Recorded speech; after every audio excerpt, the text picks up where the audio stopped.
Olá, seja muito bem-vindo ao Alô Senado. Aqui você escolhe o tema e a gente leva a sua questão até os senadores. Os produtores rurais que fizeram empréstimos no Banco do Nordeste em 2013 terão descontos por causa da seca?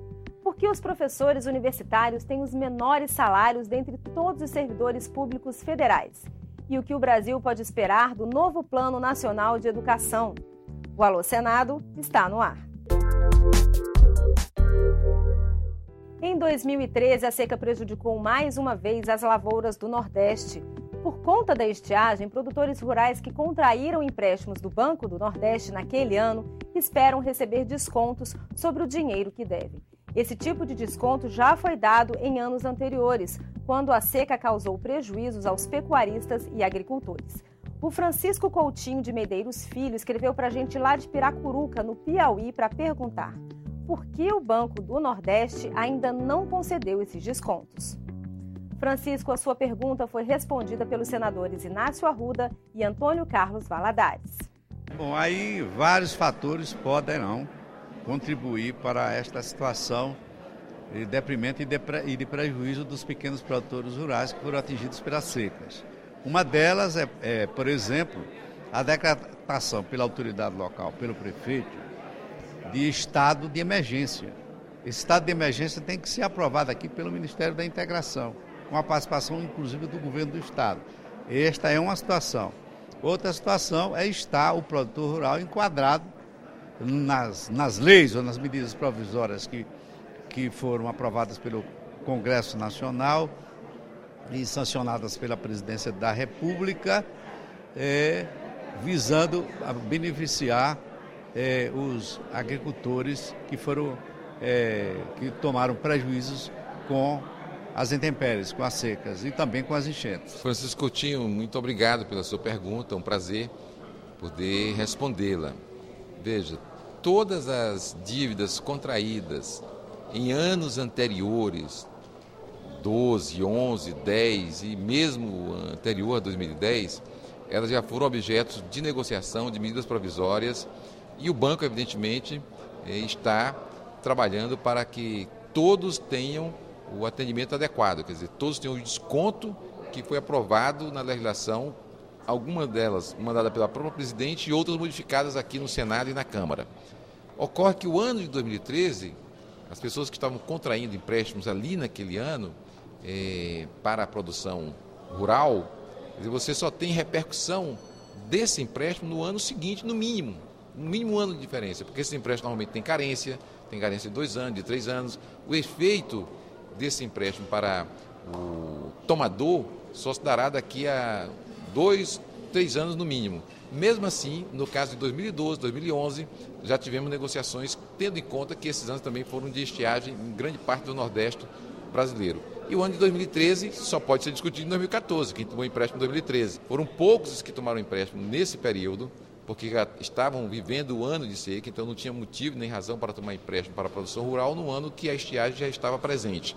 Mesmo assim, nós estamos discutindo com o governo federal, com o Ministério da Agricultura e com o Ministério do Desenvolvimento Agrário e a Fazenda, uma edição de uma nova medida provisória que possa dar conta daqueles que foram atingidos durante o ano de 2013 e que contraíram empréstimo. Então, os efeitos dessa estiagem também no ano de 2013.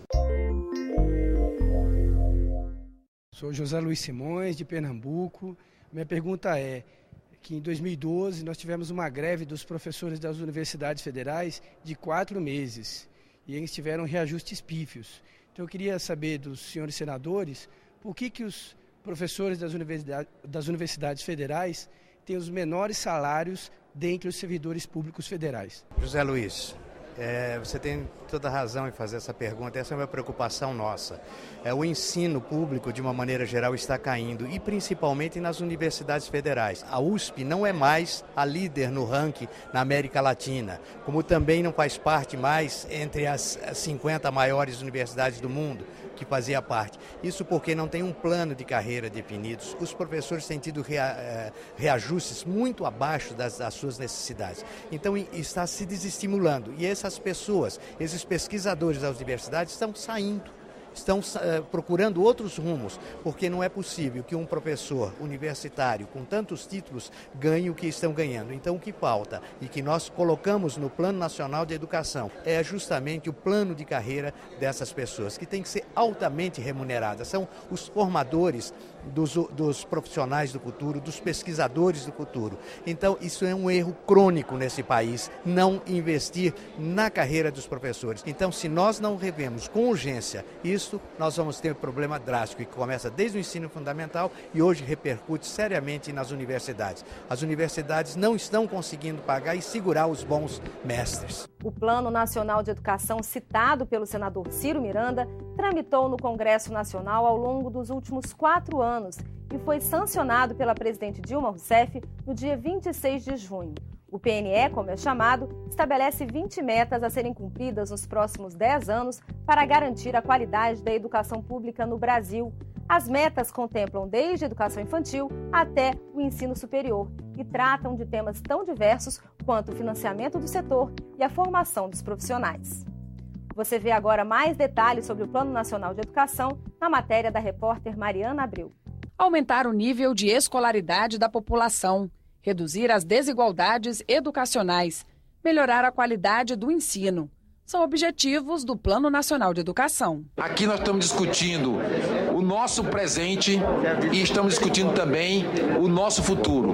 Se a gente aprimora o planejamento, se a gente aprimora a organização do sistema de educação do país, nós vamos conquistar um país muito melhor. O primeiro Plano Nacional de Educação, de 1962, era um conjunto de metas quantitativas e qualitativas a serem alcançadas em 8 anos.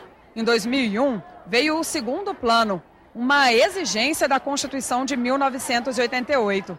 Para muitos, ele não passou de uma extensa carta de intenções, sem transformação concreta do sistema educacional. Com o terceiro, a expectativa é diferente. Nós queremos que não seja apenas uma carta de intenções, né? Ao invés de uma lei autorizativa, nós gostaríamos que se tornasse uma lei impositiva, inclusive com responsabilização, metas estabelecidas que devem ser cumpridas. E o não cumprimento implicaria em penalidades, inclusive. O cumprimento em prêmios. O PNE pretende garantir a pré-escola para todas as crianças de 4 a 5 anos e o ensino fundamental com duração de 9 anos para a população na faixa etária de 6 a 14 anos, erradicar o analfabetismo absoluto e reduzir o analfabetismo funcional à metade, triplicar as matrículas em educação profissional técnica de nível médio, formar em cursos de pós-graduação 50% dos professores da educação básica. No balanço geral, a sociedade civil venceu no Plano Nacional de Educação. Não é o plano dos sonhos da sociedade civil, mas é um plano muito melhor do que aquele encaminhado pelo governo federal, pelo Poder Executivo ao Congresso, e é um plano que, de fato, foi construído com a participação da sociedade, o que dá mais esperança de que ele seja implementado, porque vai ser cobrada a sua implementação. O Plano Nacional de Educação, ele está acima das questões partidárias, ele está acima das questões ideológicas, ele está comprometido com o futuro do nosso país e com o futuro das nossas crianças e dos nossos jovens. É um plano que estabelece metas para os próximos 10 anos em nosso país e ousa fazer avanços importantes que, se ainda não são os ideais, caminha para condições ideais. E o Alô Senado de hoje fica por aqui, mas não se esqueça, você pode rever esse e outros programas e também baixá-los no seu computador na página da TV Senado, www.senado.leg.br/TV. Nessa página você também pode deixar a sua mensagem escrita. Basta clicar em Fale Conosco no menu Serviços. Se preferir gravar um vídeo com a sua pergunta e mandar o arquivo para a gente, basta acessar www.senado.leg.br/Alô Senado. Nessa página, escolha a seção Fale com o Senado e clique na opção Vídeo. E para falar com o Alô Senado por telefone, você já sabe, é só ligar de graça para o 0800 61 22 11. A gente se vê no próximo Alô Senado. Até lá!